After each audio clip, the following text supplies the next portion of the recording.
आप सभी का स्वागत है। देखिए, आज हम आपको टोटल काउंसलिंग में कितने खर्च होते हैं, कितना टोटल पैसा आपका लगेगा, चाहे वो बिहार गवर्नमेंट का काउंसलिंग हो, चाहे वो ऑल इंडिया काउंसलिंग हो, टोटल एक्सपेंडिचर के बारे में पूरा कंप्लीट नॉलेज देने वाले हैं। ठीक है, आप पूरा वीडियो को देखो, आपको सब कुछ समझ आएगा, चाहे वो पैसा रिफंडेबल हो, चाहे नॉन रिफंडेबल हो, दोनों के बारे में कंप्लीट बात करेंगे। जितने भी इन्फॉर्मेशन पेमेंट से रिलेटेड है, सारा आज डाउट आपका क्लियर हो जाएगा। आप पूरा वीडियो को देखो। सबसे पहले हम ऑल इंडिया कोटा के गवर्नमेंट के बारे में बात करते हैं, ठीक है। उसके बाद हम प्राइवेट के बारे में बात करेंगे। पहले ऑल इंडिया कोटा के गवर्नमेंट के बारे में बात करते हैं, वो देखिए। अब यहाँ देखो, यहाँ लिखा हुआ है 15% जो ऑल इंडिया काउंसलिंग होती है उसके बारे में बात करते हैं। क्या होता है कि सबसे पहले आपको रजिस्ट्रेशन फ़ी देने होते हैं, वो नॉन रिफंडेबल है, यानी कि काउंसलिंग में आपको कॉलेज में सीट मिले ना मिले, आपका वो पैसा रिफंड नहीं होगा। तो वो नॉन रिफंडेबल फी जो जनरल कैटेगरी है उनके लिए 1000, जनरल हो या चाहे EWS हो उनके लिए 1000, और जो SC ST OBC या फिर PWD कैंडिडेट हैं उसके लिए 500 लगता है। ठीक है, ये बात क्लियर हो गया। ये 1000 और 500 जो है ये आपका नॉन रिफंडेबल, ये आपका रिफंड नहीं होगा, चाहे आपको कॉलेज मिले चाहे ना मिले। ठीक है, उसके बाद दूसरी तरह का पेमेंट आपको करना पड़ेगा। यदि आप UR या फिर EWS कैटेगरी हैं तो आपको 10,000 रुपये सिक्योरिटी मनी के रूप में देना पड़ेगा, और यदि आप SC ST OBC PWD candidate हैं तो आपको 5,000 रुपया देना पड़ेगा। टोटल खर्च अब कितना हो गया देखो। एक यदि आप जनरल कैटेगरी हैं आपको 1,000 रुपये रजिस्ट्रेशन फी, जो कि पैसा वापस नहीं होगा, लेकिन ये जो 10,000 और आपको एक्स्ट्रा देना पड़ेगा सिक्योरिटी मनी के रूप में, रजिस्ट्रेशन के टाइम ही देना पड़ेगा ये भी, तो ये पैसा आपका रिटर्न हो जाएगा। कब? जब काउंसलिंग समाप्त हो जाएगा। तो या तो आपको कॉलेज मिल गया तब 3 कंडीशन में रिटर्न होगा ये पैसा। कौन सा? ये 10,000 और 5,000 वाला जो है ये पैसा 3 कंडीशन में रिटर्न होगा।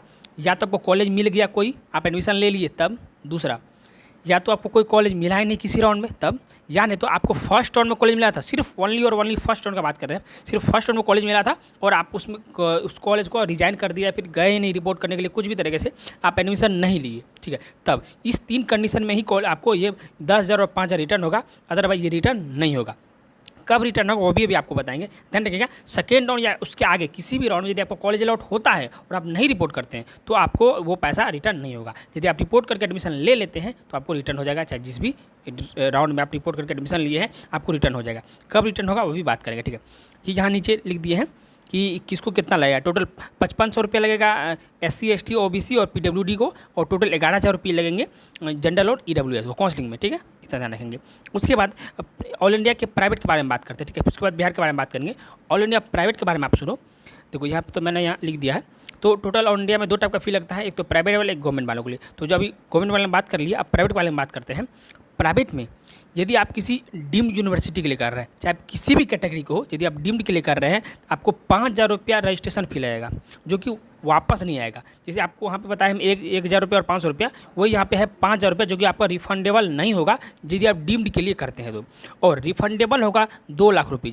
2 लाख यदि आप डीम्ड के लिए कर रहे हैं तो 2 लाख रुपये आपका रिफंडेबल होगा। ठीक है, ये 2 लाख यदि आपको कॉलेज नहीं मिलता है या फिर मिल जाता है, एडमिशन ले लेते हैं, या फिर फर्स्ट राउंड में मिलने के बाद आप कॉलेज छोड़ देते हैं सिर्फ फर्स्ट राउंड में, तो उस केस में आपका ये 2 लाख रुपया रिटर्न हो जाएगा, ये 5,000 रुपया रिटर्न नहीं होगा।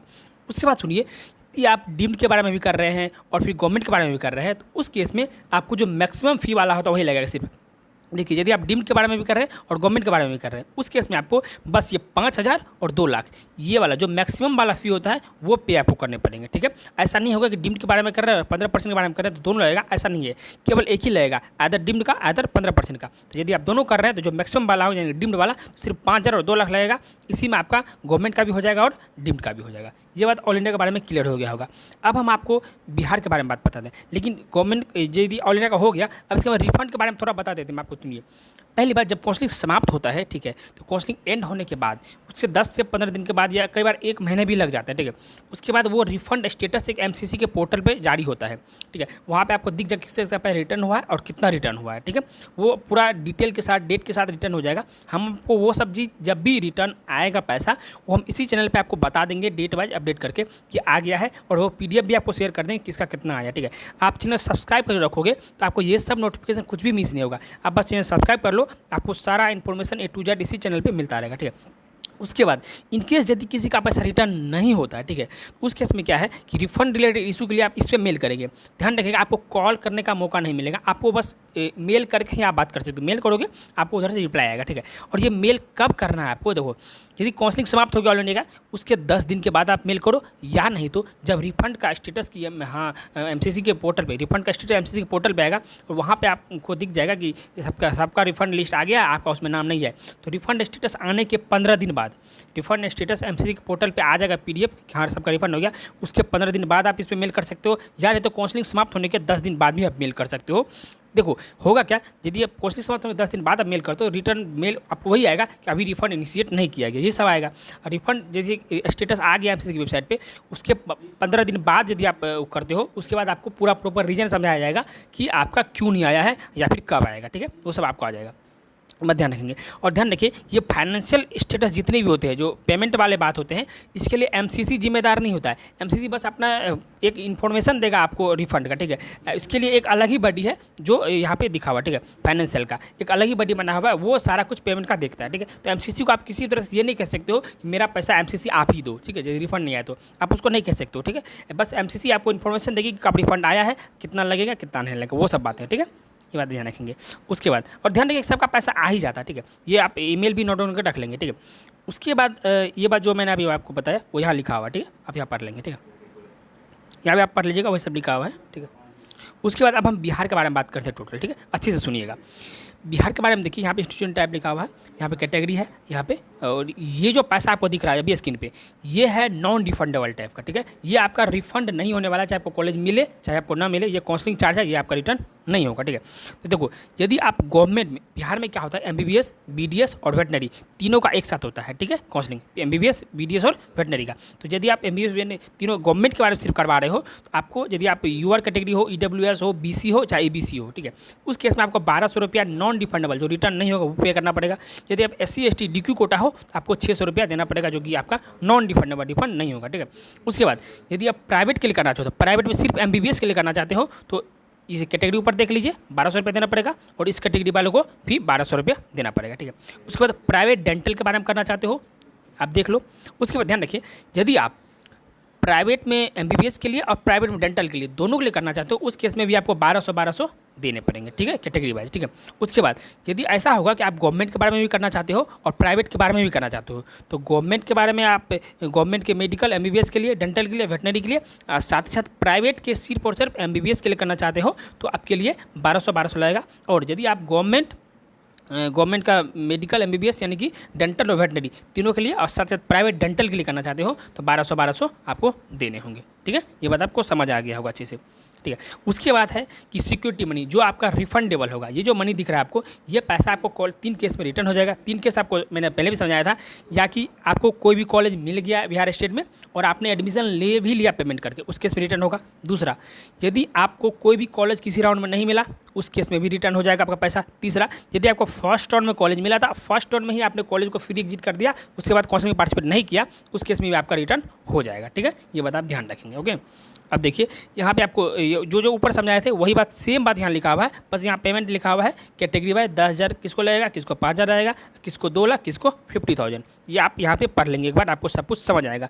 फिर भी कोई कन्फ्यूजन बच जाता है, आप क्या करना, आप ये तो स्क्रीनशॉट ले लो। उसके बाद ये पीडीएफ आप यदि कमेंट बॉक्स में बोलोगे टेलीग्राम पे प्रोवाइड कर देने, हम टेलीग्राम पे प्रोवाइड कर देंगे ये पीडीएफ। इसके साथ साथ और भी बहुत सारी इंपॉर्टेंट पीडीएफ हम अपने टेलीग्राम पे अपलोड करते रहते हैं।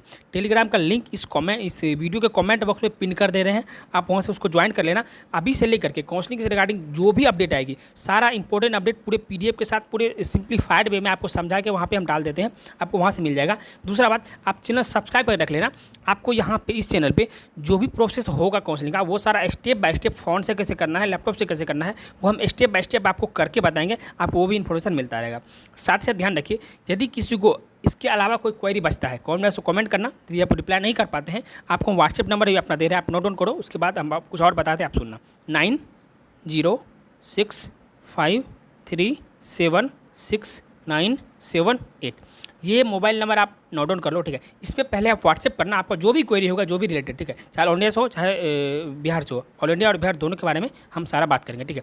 उसके बाद सुनिए, एक हो सकता है कि यदि आपको ऐसा है कि काउंसलिंग के बारे में कुछ आइडिया नहीं है, ठीक है, यदि आप पर्सनलाइज काउंसलिंग लेना चाहते हो कि भैया आप मेरे को गाइड करते रहना पूरे काउंसलिंग के दौरान, या फिर मेरा काउंसलिंग आप ही कर देना, दोनों केस हो। या तो ऐसा हो सकता है कि आपको मैं सिर्फ गाइड करूँ पूरे अभी से लेकर लास्ट राउंड तक। दूसरा हो सकता है आपको काउंसलिंग करने नहीं आ रहा है, मैं आपको काउंसलिंग कर दूँ आपका अपने फ़ोन से, ठीक है। दोनों केस। तो यदि आप फर्स्ट वाले केस में फॉलो करते हो कि आपको मैं अभी से लेकर लास्ट तक मल्टीपल टाइम आप हमको कॉल करो, मैसेज करो, चाहे जो भी इंपॉर्टेंट पीडीएफ हो, जो भी नोटिस आएगा हम आपको पर्सनलाइज भेजेंगे आपके व्हाट्सएप नंबर पे। उस केस में आपको सिर्फ बिहार के लिए बात कर रहे हैं तो 499 पे करने पड़ेंगे। यदि आप बिहार और ऑल इंडिया दोनों के बारे में बात करना है तो 999 पे करेंगे। आपको इसमें प्रीफ्रेंस ऑर्डर, सारे राउंड वाइज सारा इन्फॉर्मेशन, कब आपको क्या करना है, कब अपग्रेड करना है, कब नहीं करना है, ये सारा इन्फॉर्मेशन, सारा पीडीएफ आपको पर्सनलाइज तरीके से आपके व्हाट्सएप नंबर पर भेजा जाएगा। ठीक है। दूसरा, यदि आपको लगता है कि आप काउंसलिंग खुद से नहीं कर सकते हो, आपका काउंसलिंग मैं ही कर दूँ, उस केस में आपको 1999 पे करने पड़ेंगे और आपका सारा काउंसलिंग मेरे द्वारा किया जाएगा। आपको जो डॉक्यूमेंट मांगा जाएगा आप वो डॉक्यूमेंट हमें देंगे, हम आपका सारा काउंसलिंग यहाँ से कर देंगे। ठीक है। तो ये बात था पूरे काउंसलिंग प्रोसेस के बारे में। आप वीडियो को लाइक कर दीजिएगा यदि पसंद आ गया होगा तो, और सब्सक्राइब कर रख लीजिए, आपको आगे वाले सारे इन्फॉर्मेशन इस चैनल पर मिलता रहेगा। चलिए मिलते हैं नेक्स्ट वीडियो में। Bye bye, thank you.